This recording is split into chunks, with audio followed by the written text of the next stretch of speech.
Hello, everyone, and welcome to this presentation. I am Christos, a PhD student of UCAL Cyprus, and today I'm going to present our paper called Human-Centered Persona-Driven Personalization in Business Data Analytics. Our work is split in four parts. Initially, we state the one-size-fits-all problem in data visualizations. Then we provide a motivation on how human factors can help adapt visualizations. Next, we demonstrate the extended business user human-centered persona that can help solve this problem. And finally, we present some exploratory results regarding the user's functioning context, which in this case is the business environment. In today's data-driven era, business users are using data from multiple sources, and they're analyzing this data in order to come to beneficial decisions. This analysis, of course, happens with business intelligence and analytic tools that provide to the user various visualizations for understanding their data.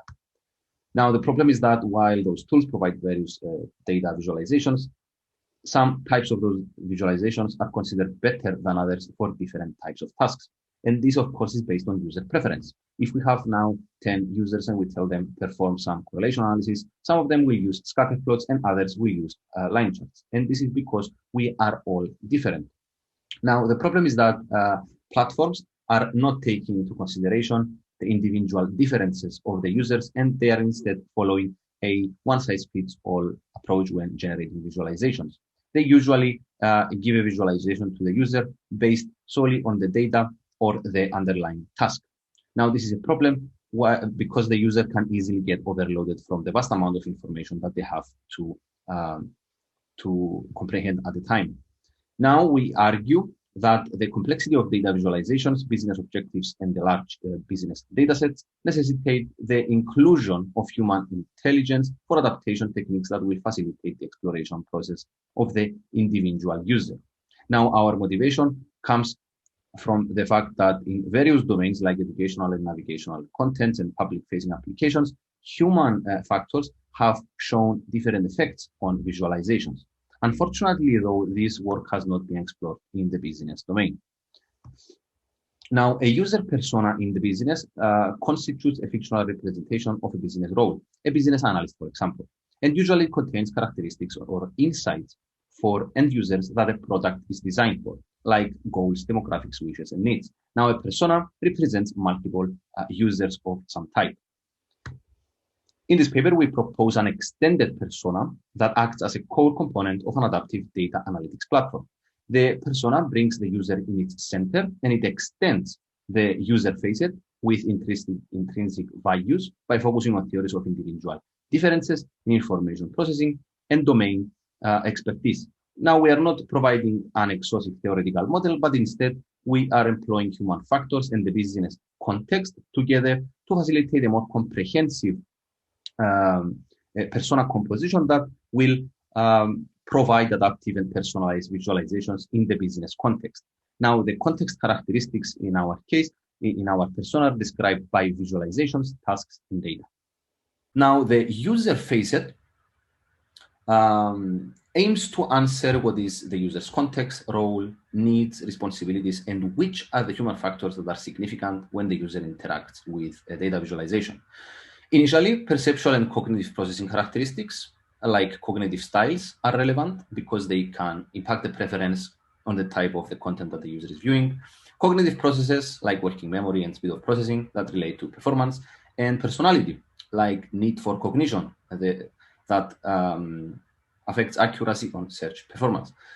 Now, also we have affective processing, like emotions and feelings that can be negative or positive, and they can directly affect the performance and the judgment of the user. Then we have domain expertise, and this domain expertise indicates the skill level of the user in the current role and in association with different types of graphs and different types of tasks. Now, expertise, of course, affects directly the preferences and the satisfaction of the user. Next, we have the business role elements that contain more traditional persona elements like responsibilities, objectives, tasks, needs, and competencies. Now, visualizations should be coupled with the business role and consider the tasks and the level of knowledge that can facilitate fast and accurate decision making. Now, the visualization facet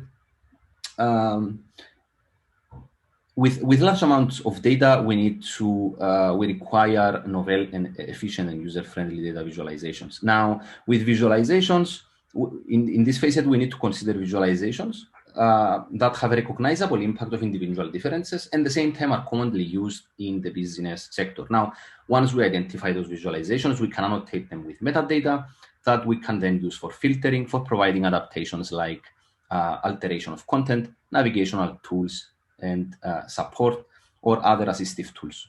Next, we have the tasks facet.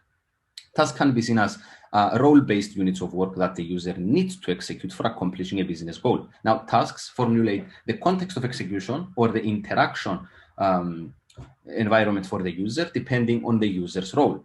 And here we can see further and understand why recognizing the role of the user is important in adapting data visualizations. Tasks usually comply with business data and complex processes that make the analysis difficult sometimes for novice users.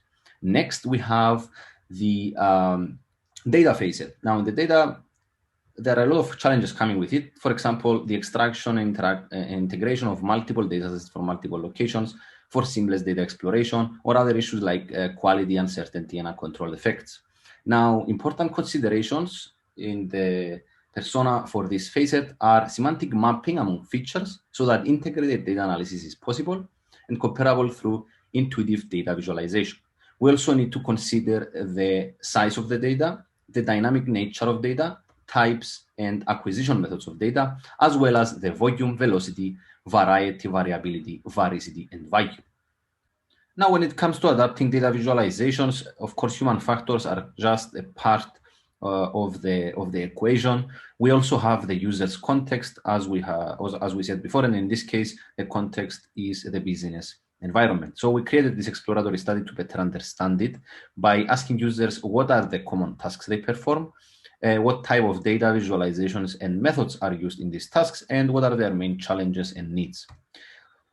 The sample characteristics included 59 business participants, experts from 1 to 25 years of experience. We also captured their visual literacy and self-reporting expertise on a scale from 1 to 5, and this indicates, again, their expertise in the field. Next, we collected data about the common business tasks they perform, and in an open-ended question, improved data quality was given repeatedly by users. Also, in a Likert scale, asking the users about their most frequent actions. Data preparation, again, was amongst the most frequent actions. And this can give us an indication of how complicated and are the data in the business context and how much pre-processing they need to be ready for use. Also, another interesting finding about tasks is that data analysts reported performing 3.5 tasks per week. And now this gives us a good indication of the size of the tasks that users perform in the business context. We're not talking about a single question tasks, but instead tasks that have subsequent tasks that need to be completed until the whole goal is completed and the decision is brought to light. Next, we asked users about how complex they find different charts, and they have reported that pie charts, bar charts, column charts, and line charts are the simplest. And this is, it gets more interesting as a lot of these users reported completing all these tasks mostly using those simple visualizations. And this gives us a good indication about what is being used in the business context for different tasks. Next, we have some needs and challenges. Again, we see bad data quality being in the challenges and time-consuming processes. Also, we have some needs like better hardware and better visualizations tools. Finally, in our paper, we proposed a user persona that holds human factors and the business context characteristics, aiming to facilitate the data exploration with best fit data visualizations for the unique end user. Also, in our exploratory study, we found that the user's functioning context is complicated as it is expressed in large tasks made from multiple subsequent tasks, tasks that last for long and they have many dependencies, not just a single visualization. Scenarios are process-driven and not driven by a single task, and data that needs a lot of pre-processing and comes from multiple sources. Therefore, we argue that the user's functioning context is indeed a vital part of the persona that must be further explored and understood, while it is necessary to be used in conjunction with human factors for the effective visualization exploration. Thank you very much for your time.